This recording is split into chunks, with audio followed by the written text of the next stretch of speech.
So, very happy morning to all students.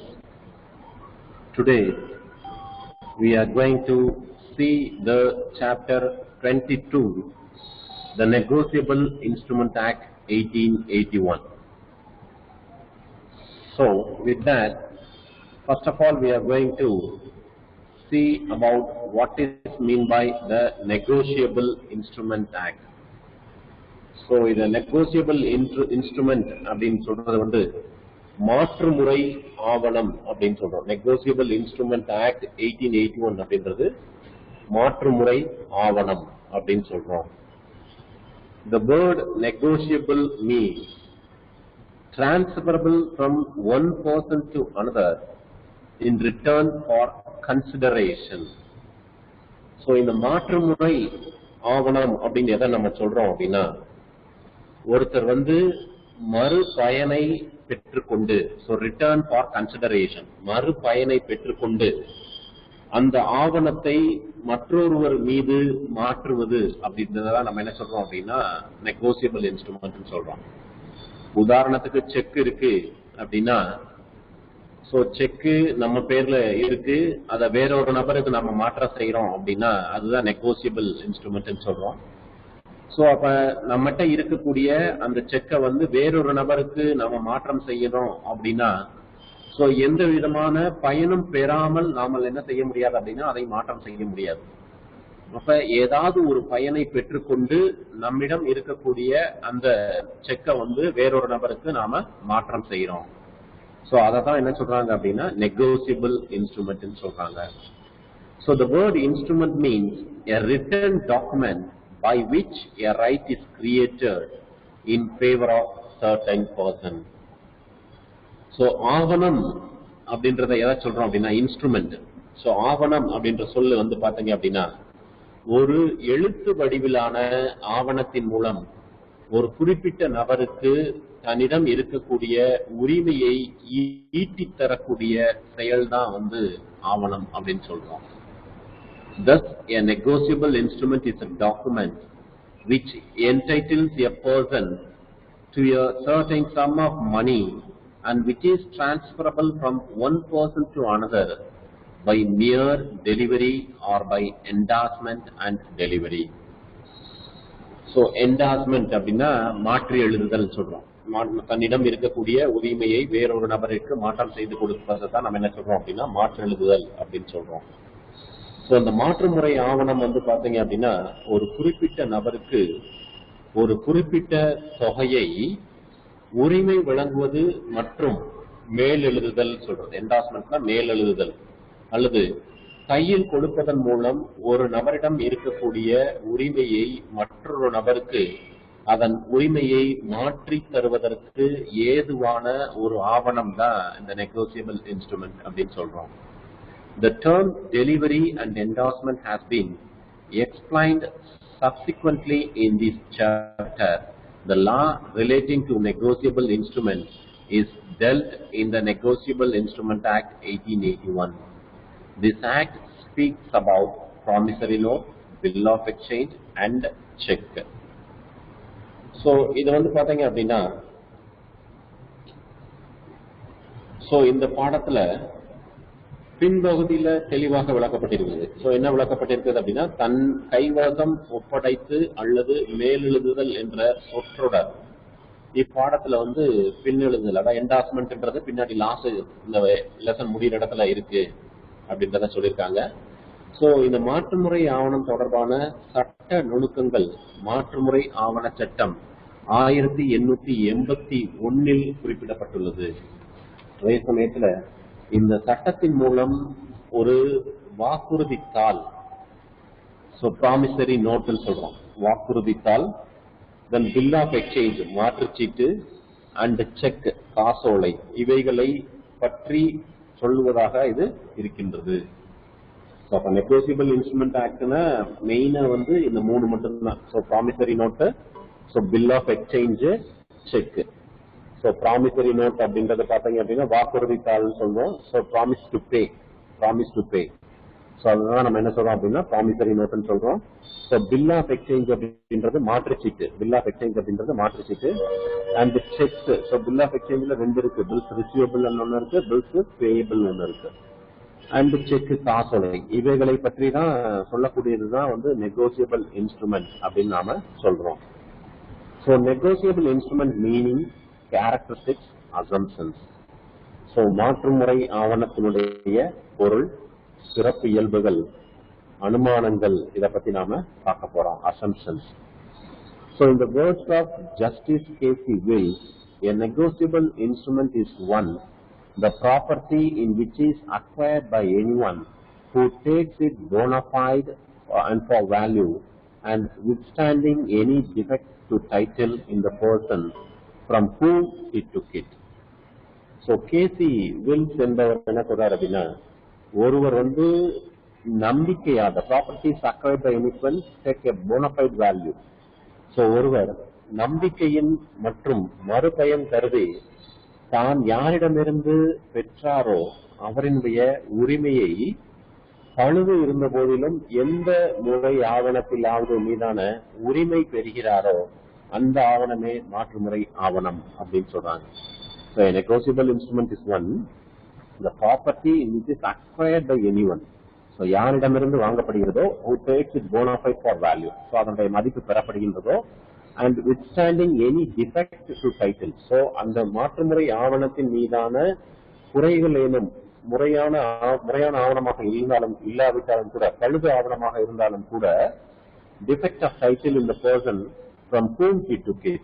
So அந்த முறையான ஆவணத்தின் மீதான உரிமையை பெறுகின்றாரோ அந்த ஆவணமே என்ன சொல்றோம் அப்படின்னா மாற்றுமுறை ஆவணம் அப்படின்னு நாம சொல்றோம். So according to section 13 of the Negotiable Instrument Act 1881, a negotiable instrument means a promissory note, bill of exchange or check payable either to order or to the bearer. Bearer அப்படின்னா கொணர்பவர்னு அர்த்தம். ஸோ யாரு கொண்டு வராரோ அவங்க, order அப்படின்னா நம்ம யாருக்கு கொடுக்க சொல்றோமோ அவங்களுக்கு கொடுக்கணும் அப்படின்றத. ஸோ அப்போ இந்த மெயினா வந்து நெகோசியபிள் இன்ஸ்ட்ருமெண்ட் அப்படின்றது எதை பேஸ் பண்ணி வருது அப்படின்னா இந்த 3 டாக்குமெண்ட்டை பேஸ் பண்ணி தான் வருது. Promissory note, bill of exchange, cheque. So first one is the characteristics of the negotiable instrument. So மாற்றுமுறை ஆவணத்தினுடைய சிறப்பு இயல்புகள், ஃபியூச்சர்ஸ், கேரக்டரிஸ்டிக்ஸ் அல்லது features. First one is transferability. First one is transferability. So மாற்றி தரக்கூடிய தன்மை. So a negotiable instrument is transferable from one person to another without any formality. So ஒரு நபரிடமிருந்து மற்றொரு நபரிடத்துக்கு மாற்றம் செய்வது. ஸோ இதுல வந்து பாத்தீங்க அப்படின்னா எந்த விதமான சட்டப்பூர்வமான எதுவுமே இல்லை. ஸோ என்ன பண்ணலாம்னா எந்த ஃபார்மாலிட்டிஸும் சடங்குகளும் இதுல இல்லை. such as affixing stamp, registration etcetera. So அது என்ன சடங்குகள் அப்படின்னா அதில் கண்டிப்பாக ஸ்டாம்ப் போட்டு தான் கையெழுத்து வாங்கணும், ஸோ இதை ரெஜிஸ்டர் பண்ணியிருக்கணும் அப்படின்ற நிலைப்பாடு இங்கே இதில் இல்லை. In other words, the property in the instrument can be transferred by near delivery or by endorsement and delivery அப்படின்னு சொல்றாங்க. ஸோ இதை வந்து பார்த்தீங்க அப்படின்னா கொணர்பவரினுடைய ஆவணம் மாற்றுமுறை ஆவணமாக இருப்பின் சாதாரணமாக கொடுப்பதன் மூலமாகவோ அல்லது அவர் ஆணைக்கு தர வேண்டிய ஆவணமாக இருக்கின்ற பொழுது அல்லது மேலெழுதி தரக்கூடிய மாத்திரத்தில் பெற்றவர் உரிமை பெறுகின்றார்.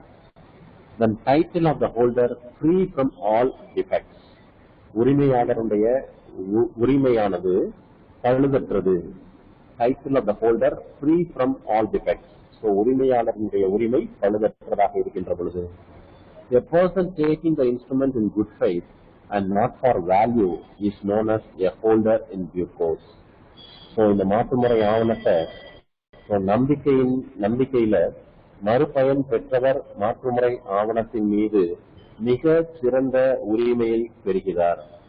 When the instrument is held by the holder in due course, in the process of negotiation, it is cured of all defects in the instrument with respect to ownership. So மாற்றியவருடைய உரிமையில் ஏதேது குறைபாடுகள் இருப்பின் மாற்று பெறுபவர் வந்து மிகச்சிறந்த உரிமையை பெறுகிறார். In other words, Even though the rights of the person who transfer the instrument to holder in due course is defective, it is entitled to transfer the title of the holder in due course is superior.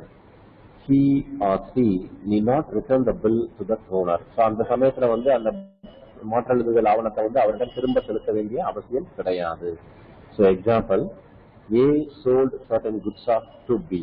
So A என்பவர் என்ன செய்கிறார் அப்படின்னா B என்பவருக்கு சில பொருட்களை அல்லது சரக்கை விற்பனை செய்கின்றார். B gives a bill of exchange to S. So B என்பவர் என்ன செய்கிறார் அப்படின்னா ஒரு bill of exchange வந்து எழுதி அவர் யார்கிட்ட கொடுக்கிறாரு அப்படின்னா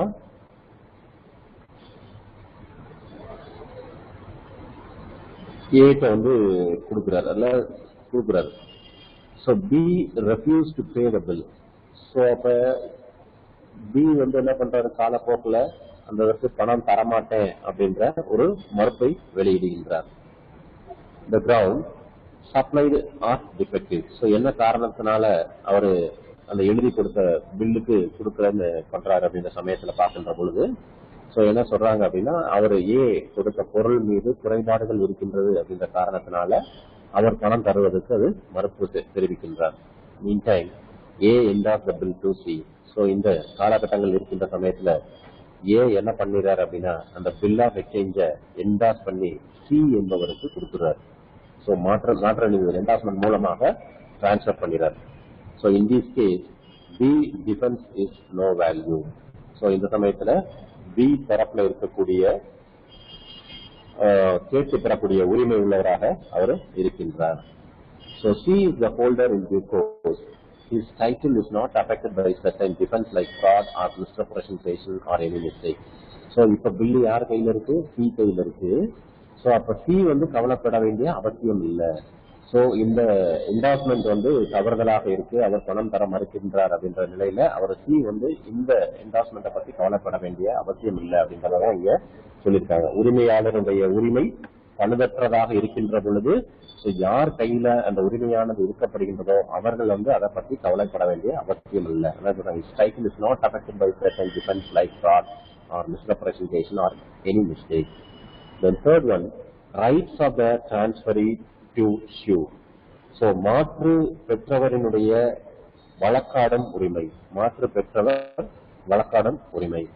Though a bill, a promissory note, or a check represent a debt, the transferee is entitled to sue on the instrument in his own name in the case of dishonor, without giving notice to the debtor that he became its holder.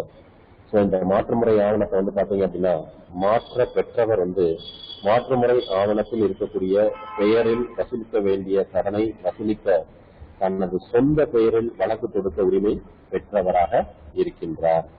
So இந்த மாற்றுமுறை ஆவணத்துல வந்து மறுக்கப்படுகின்ற பொழுது தகவலை கடனாளருக்கு வழங்காமலேயே வழக்கு தொடரக்கூடிய உரிமை பெற்றவராக அவர் இருக்கின்றார். Then presumption of negotiable instrument. Presumption of negotiable instrument. So மாற்றுமுறை ஆவணத்தினுடைய presumption சொல்றது மறுபயன் கருதி வரையறுக்கப்பட்டதாக சொல்லப்பட வேண்டும் அல்லது பெர்செப்ஷன் அப்படின்றது அனுமானங்களின் அடிப்படையில இந்த மாற்றுமுறை ஆவணத்தினுடைய நிலைப்பாடு. Certain presumptions are briefly mentioned below. First one, every negotiable instrument is presumed to have been drawn, accepted, etc. for consideration.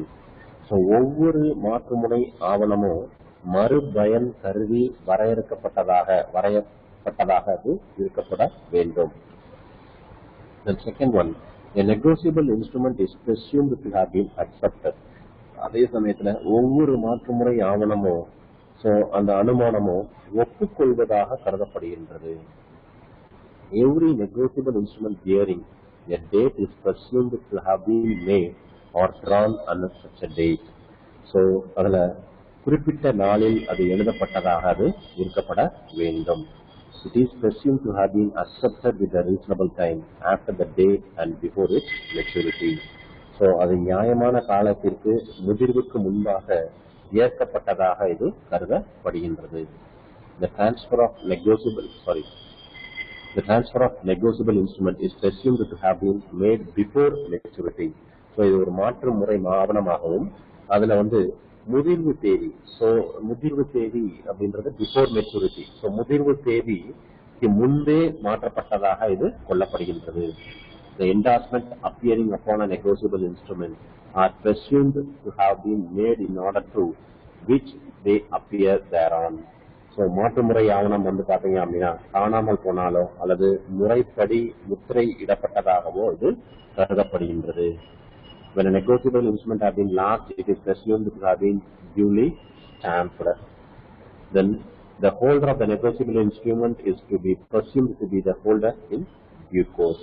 So இந்த மாற்றுமுறையில் காணப்படக்கூடிய அந்த வரிசைப்படி மாற்றுமுறை ஆவணத்தில் மேலெழுதப்பட்டதாக இது கொள்ளப்படுகின்றது. Then negotiability and assignability. So மாற்றுமுறை தன்மை மற்றும் உரிமை மாற்றம். மாற்றுமுறை தன்மை மற்றும் உரிமை மாற்றம். ஸோ நெகோசியபிலிட்டி அப்படின்னா மாற்றுமுறை தன்மை. ஸோ அசைனபிலிட்டி அப்படின்னா உரிமை மாற்றுகின்ற தன்மை. மாற்றுமுறை தன்மை உரிமை மாற்றுகின்ற தன்மை அசைனபிலிட்டி. So நெகோசியபிலிட்டி. Negotiability refers to the transferability of all the rights and titles on an instrument by delivery or by endorsement and delivery, vesting with the bona fide transferee for value even better title than what the transferor had. So ஒருவர் வந்து பாத்தீங்க அப்படின்னா நம்பிக்கையின் அடிப்படையில மற்றும் மறுபயன் கருதி தானிடம் இருக்கக்கூடிய அந்த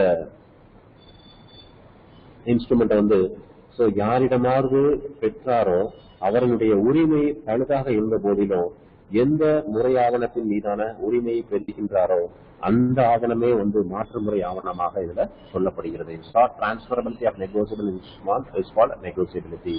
Then assignability, உரிமை மாற்றக்கூடிய தன்மை.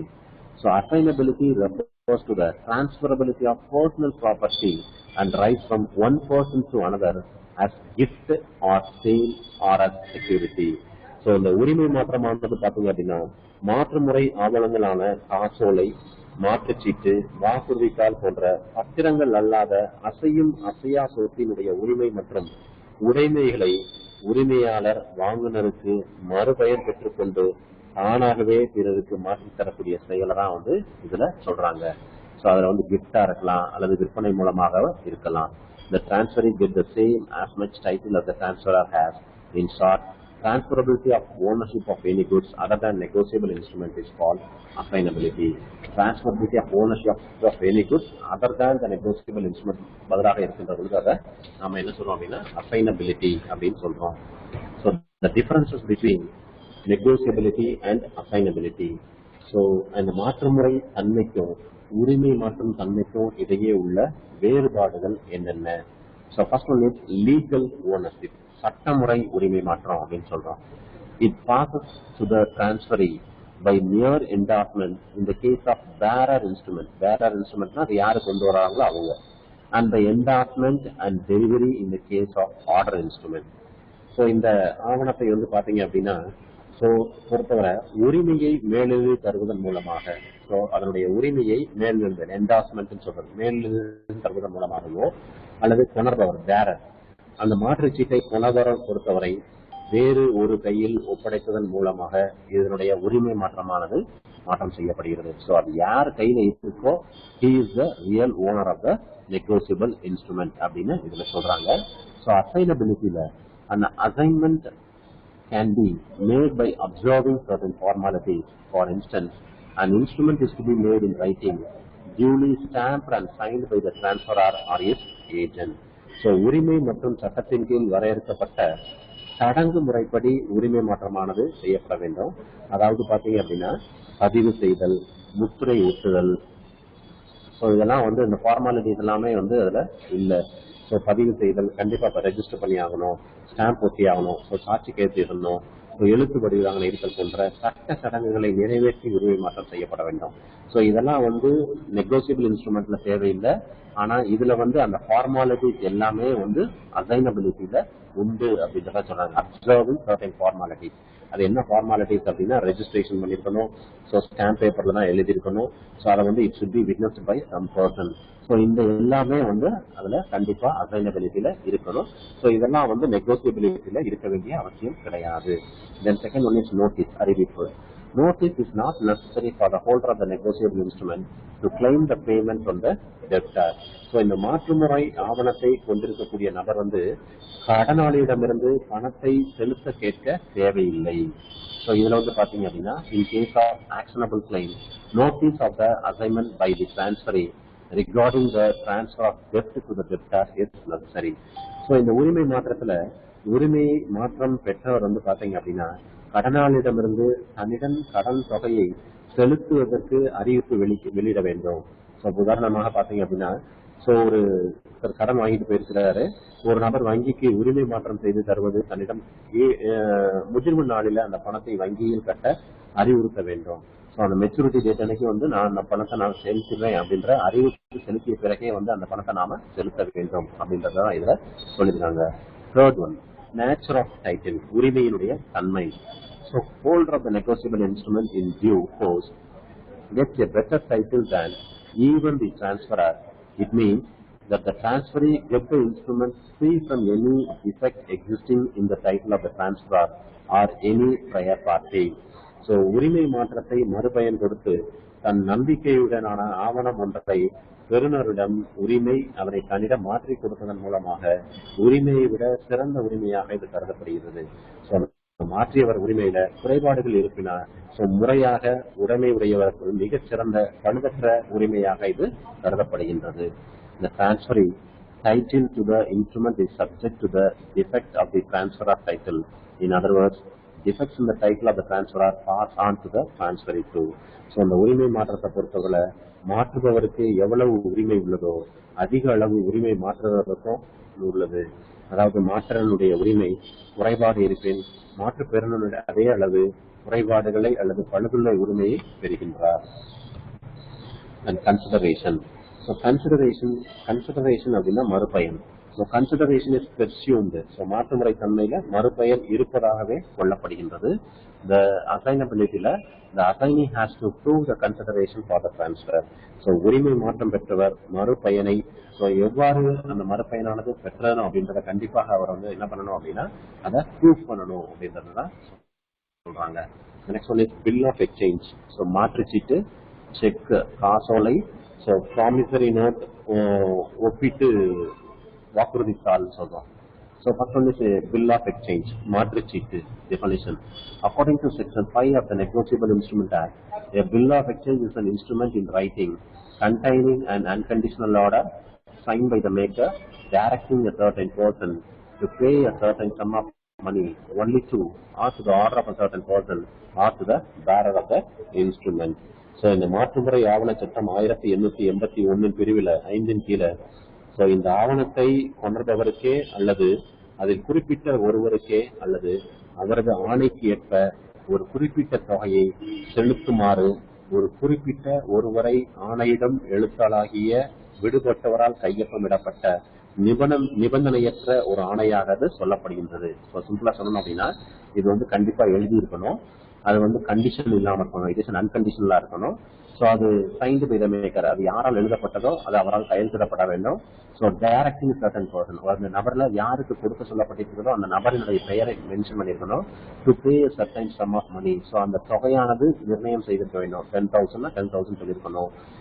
ஆர்டர், ஸோ அந்த காசோலையில் அந்த வரைவோலையில் கொடுக்கப்பட்டிருக்கக்கூடிய நபருக்கு செலுத்தவோ அல்லது அதை யாரிடம் உணர்கின்றாரோ அவரிடம் செலுத்துவதற்கான உரிமையானது இருக்கு. ஸோ இதுதான் நம்ம என்ன சொல்றோம் அப்படின்னா பில் ஆஃப் எக்ஸ்சேஞ்ச், மாற்றுச்சீட்டுன்னு நாம சொல்றோம். Characteristics of bill of exchange. So bill of exchange is document in writing. So இந்த மாற்றுச்சீட்டானது எழுத்து வடிவில் கண்டிப்பாக இருக்கப்பட வேண்டும். The document must contain an order or to pay. So அந்த மாற்றுச்சீட்டை கொடுக்க அல்லது கட்டளை இடுவதற்கு இது உரிமை உண்டு. The order must be unconditional. So இந்த கட்டளை நிபந்தனையற்றதாக அது இருக்கப்பட வேண்டும்.